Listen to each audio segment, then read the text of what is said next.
Gyanvi TV में आप सुन रहे हैं शिव पुराण कथा। अग्नि यज्ञ, देव यज्ञ, ब्रह्म यज्ञ आदि का वर्णन। भगवान शिव के द्वारा सातों वारों का निर्माण और उनमें देवाराधन से विभिन्न प्रकार के फलों की प्राप्ति का कथन। ऋषि कहते हैं, हे प्रभु, अग्नि यज्ञ, देव यज्ञ, ब्रह्म यज्ञ, गुरु पूजा और ब्रह्म तृप्ति का हमारे समक्ष कृपया करके वर्णन कीजिए। सूत जी बोले, महर्षियों, गृहस्थ पुरुष अग्नि में सायकाल और प्रातःकाल जो चावल आदि द्रव्य की आहुति देता है, उसी को अभिप्रिय यज्ञ कहते हैं।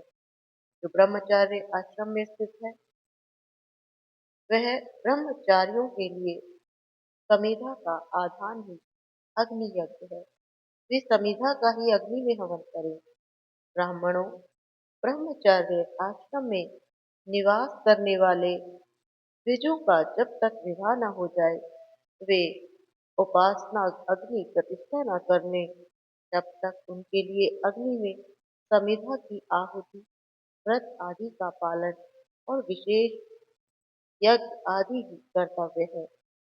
द्विजों, ब्राह्मणों, जिन्होंने बाह्य अग्नि को विसर्जित करके अपने आत्मा में अग्नि का आरोप कर लिया, ऐसे वानप्रस्थियों और सन्यासियों के लिए यही हवन और अग्नि यज्ञ है कि वे विहित समय पर चित कर परिमित और पवित्र अग्नि का भोजन करें। हे ब्राह्मणों, सायकाल अग्नि लिए दी हुई आहुति संपत्ति प्रदान करने वाली होती है, ऐसा जानना चाहिए। प्रातःकाल सूर्य देव को दी हुई आहुति आयु की वृद्धि करने वाली होती है। यह बात अच्छी तरह समझ लेनी चाहिए। दिन में अग्निदेव सूर्य में ही प्रविष्ट हो जाते हैं, अतः प्रातःकाल सूर्य को दी हुई आहुति भी अग्नि यज्ञ के ही अंतर्गत है। इस प्रकार यह अग्नि यज्ञ का वर्णन किया गया है। इंद्र आदि समस्त देवताओं के उद्देश्य से अग्नि में जो आहुतियां दी जाती हैं, उसे देव यज्ञ समझना चाहिए। थालीपाक आदि यज्ञ को देव यज्ञ ही मानना चाहिए। लौकिक अग्नि में प्रतिष्ठित जो चूड़ाकरण आदि संस्कार निमित्तक हवन कर्म है, उन्हें भी देव यज्ञ के ही अंतर्गत जानना चाहिए। अब ब्रह्म यज्ञ का वर्णन सुनो। विद को चाहिए कि वह देवताओं की तृप्ति के लिए निरंतर ब्रह्म यज्ञ करे। वेदों का जो नित्य अध्ययन या स्व अध्याय होता है, उसी को ब्रह्म यज्ञ कहा गया है। प्रातः नित्य कर्म के बाद सायकाल तक ब्रह्म यज्ञ किया जाना चाहिए। उसके बाद रात में इसका विधान नहीं है। अग्नि के बिना देव यज्ञ कैसे संपन्न होता है, इसे तुम लोग श्रद्धा से और आदर पूर्वक सुनो। सृष्टि के आरंभ में सर्वज्ञ, दयालु और सर्वसमर्थ महादेव जी ने समस्त लोगों के उपकार के लिए द्वारों की कल्पना की। जो भगवान शिव संसार रूपी रोग को दूर करने के लिए वैद्य है, सबके ज्ञाता है, समस्त औषधियों के औषध है। उन भगवान ने पहले अपने वार की कल्पना की, जो आरोग्य प्रदान करने वाला है। उसके बाद अपनी माया शक्ति का वार बनाया, संपत्ति प्रदान करने वाला है। जन्म काल में दुर्गतिग्रस्त बालक की रक्षा के लिए उन्होंने कुमार के ही वार की कल्पना की। उसके बाद सर्वप्रथम महादेव जी ने आलस्य और पाप की निवृत्ति और समस्त लोगों का हित करने की इच्छा से लोक रक्षक भगवान विष्णु का द्वार बनाया। इसके बाद सबके स्वामी भगवान शिव ने उसकी ओर रक्षा के लिए आयुकर्ता, त्रिलोक दृष्टा, परम श्रेष्ठी ब्रह्मा का आयुष कारक द्वार बनाया, जिसमें संपूर्ण जगत के आयुष सिद्धि हो सके। इसके बाद तीनों लोकों की वृद्धि के लिए पहले पुण्य पाप की रचना हो जाने पर उनके करने वाले लोगों को शुभ अशुभ फल देने के लिए भगवान शिव ने इंद्र और यम के वारों का निर्माण किया। दोनों वार क्रमशः भोग देने वाले और लोगों के मृत्यु भय को दूर करने वाले हैं। इसके बाद सूर्य आदि सात ग्रहों को, जो अपने ही स्वरूप भूत और प्राणियों के लिए सुख दुख के सूचक है, भगवान शिव ने उपयुक्त 7 वारों का स्वामी निश्चित किया। सब के सब ग्रह नक्षत्रों के ज्योतिर्मय मंडलों में प्रतिष्ठित है। शिव के वार या दिन के स्वामी सूर्य है। शक्ति संबंधी वार के स्वामी सोम है। कुमार संबंधी दिन के अधिपति मंडल है। विष्णुवार के स्वामी बुध है। ब्रह्मा जी वार के अधिपति बृहस्पति है और इंद्रवार के स्वामी शुक्र और यमवार के स्वामी शनिश्चर है। अपने अपने वार में की हुई उन देवताओं की पूजा अपने अपने फल को देने वाली होती है। सूर्य आरोग्य के और चंद्रमा संपत्ति के दाता है।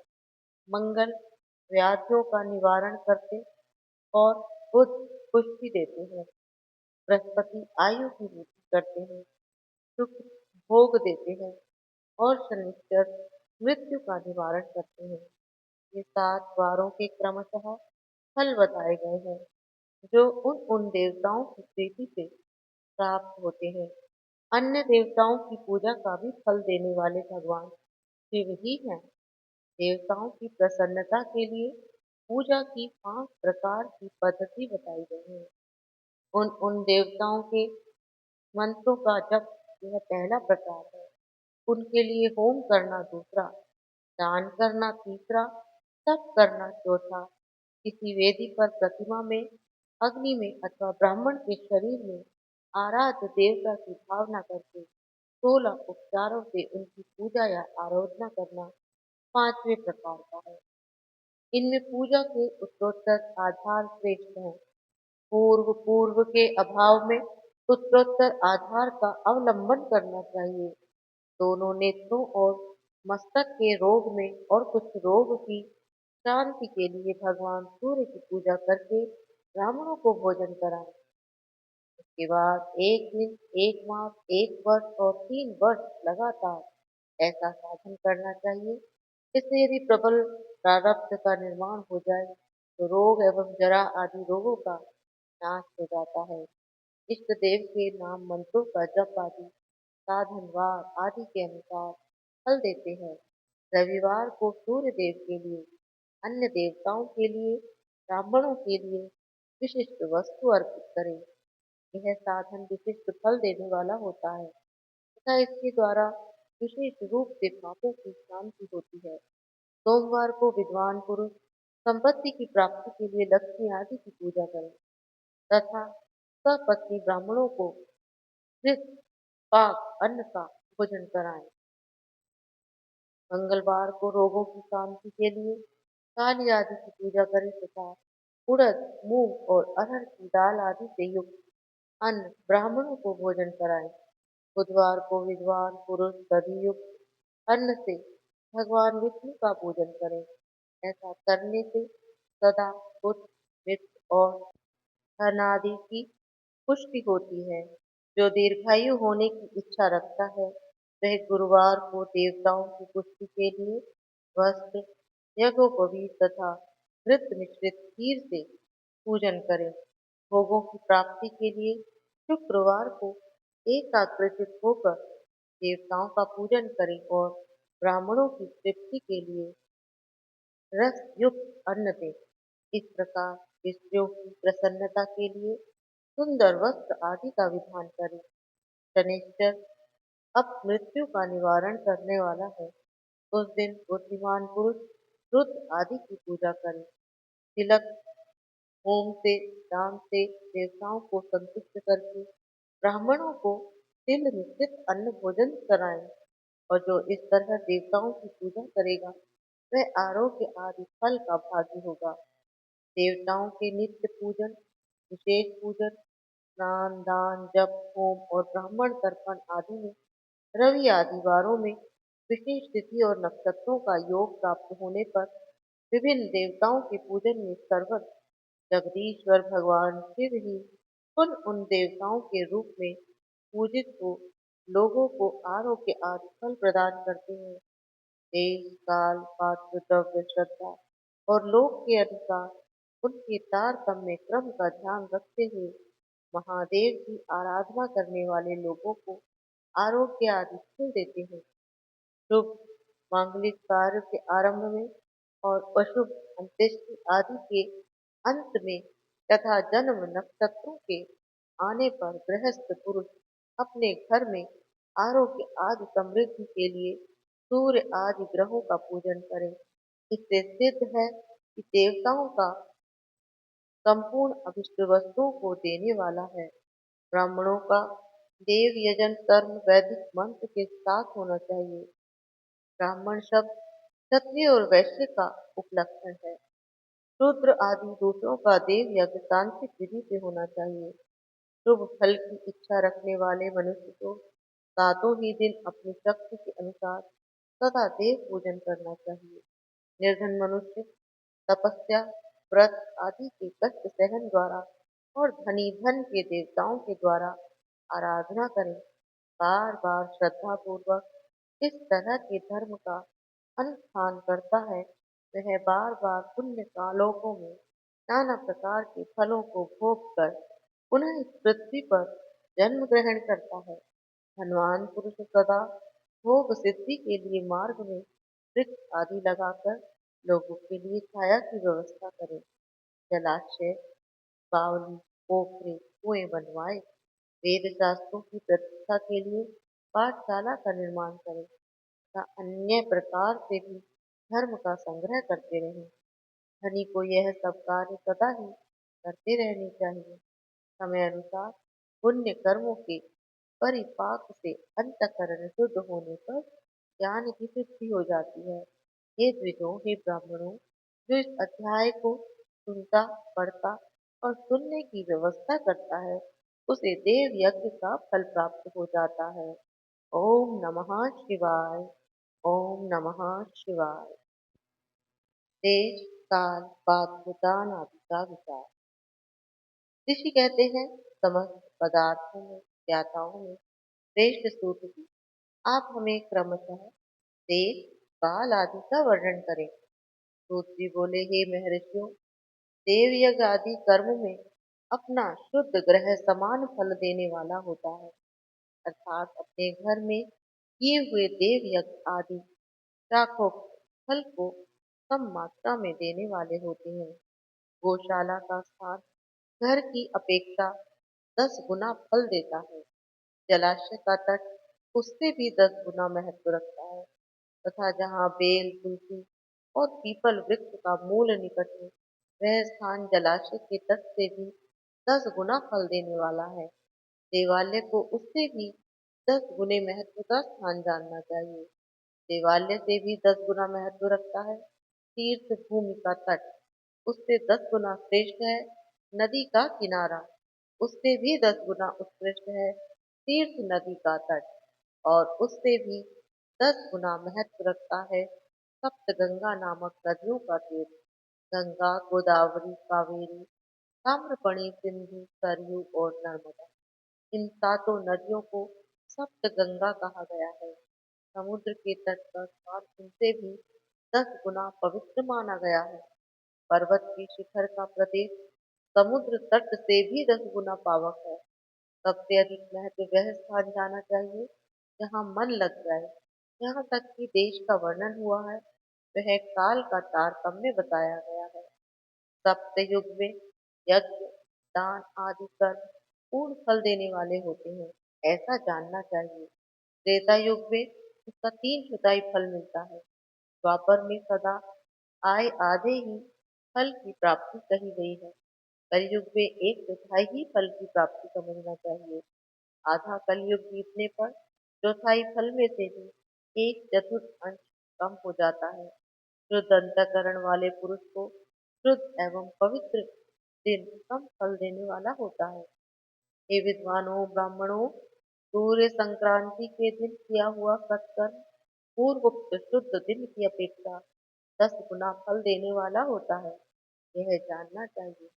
उससे भी 10 गुना महत्व उस कर्म का है जो विशुभ नामक योग में किया जाता है।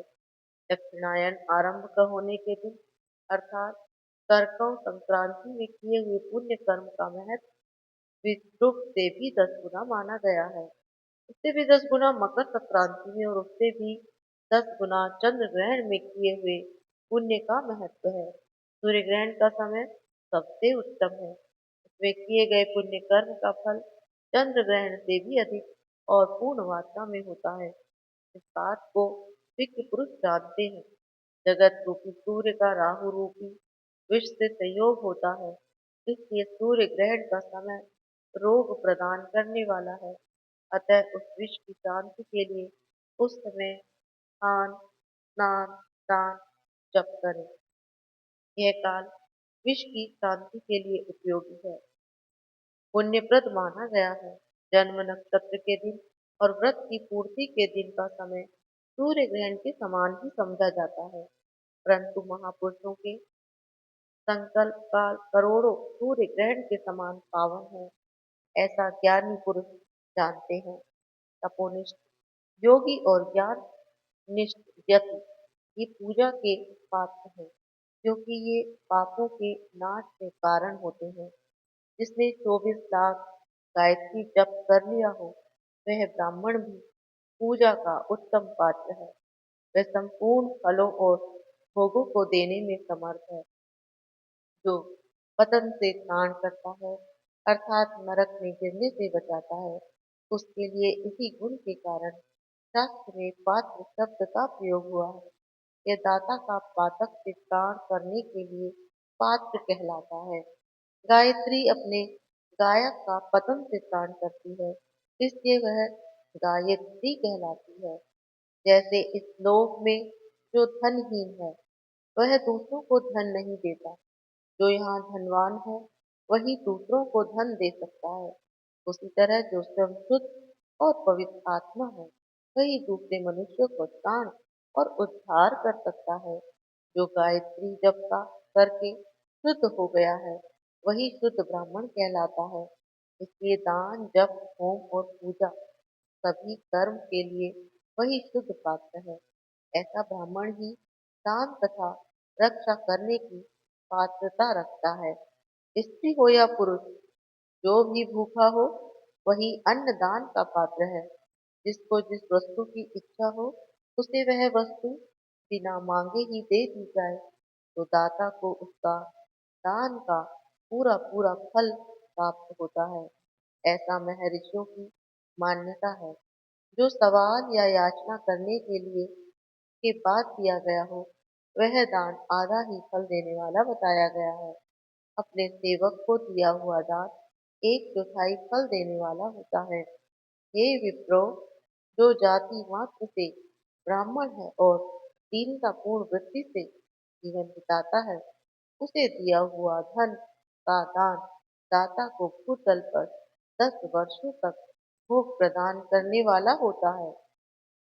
वह दान वही देवता देवता ब्राह्मण को दे दिया जाए, तो स्वर्ग लोक में देवताओं के वर्ष से 10 वर्षों तक दिव्य भोग देने वाला होता है। श्रेल और उच्च वृत्ति से लाया हुआ और गुरु दक्षिणा में प्राप्त हुआ अन्न धन शुद्ध द्रव्य कहलाता है।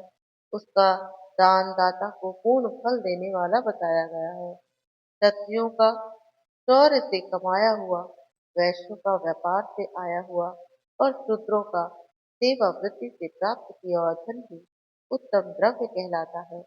धर्म की इच्छा रखने वाली स्त्रियों को जो धन पिता और पति से मिला हुआ है, वह उत्तम द्रव्य है। गो आदि 12 वस्तुओं का चैत्र आदि 12 महीनों में क्रमशः दान करना चाहिए। गो, भूमि, तिल, सुवर्ण, घी, वस्त्र, धान्य, गुड़, चांदी नामक घोड़ा और कन्या, ये ही 12 वस्तुएं हैं।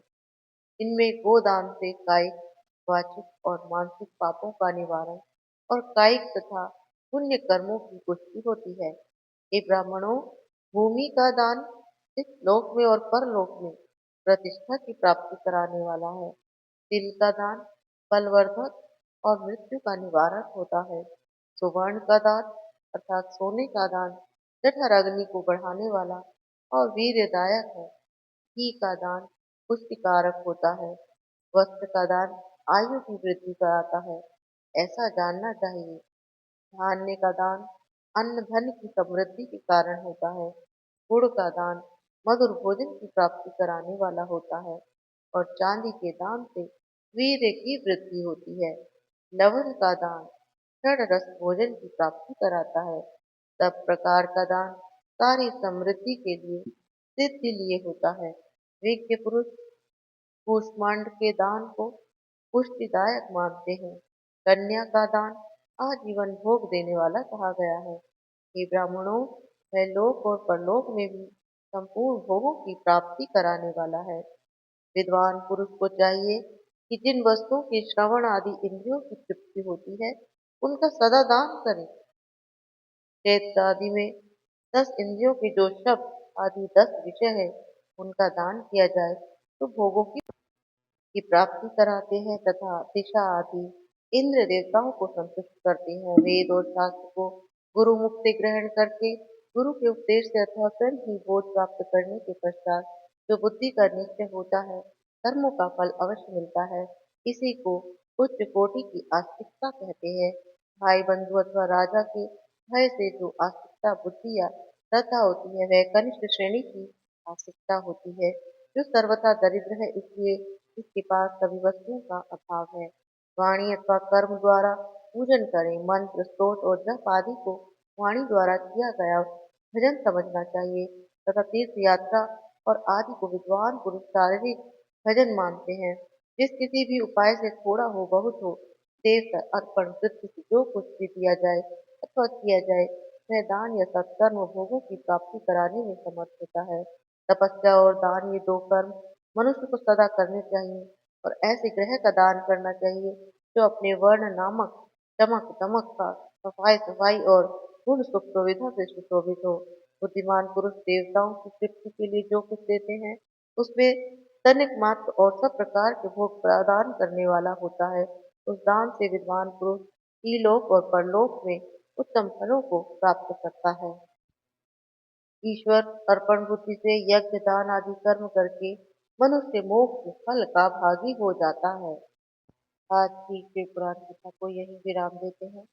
आज आपने ज्ञान टीवी में सुना देश काल पात्र और दान आदि से क्या क्या फल हमें प्राप्त होता है। आगे की कथा के लिए चैनल पर बने रहिए और कमेंट में ओम नमः शिवाय अवश्य लिखें।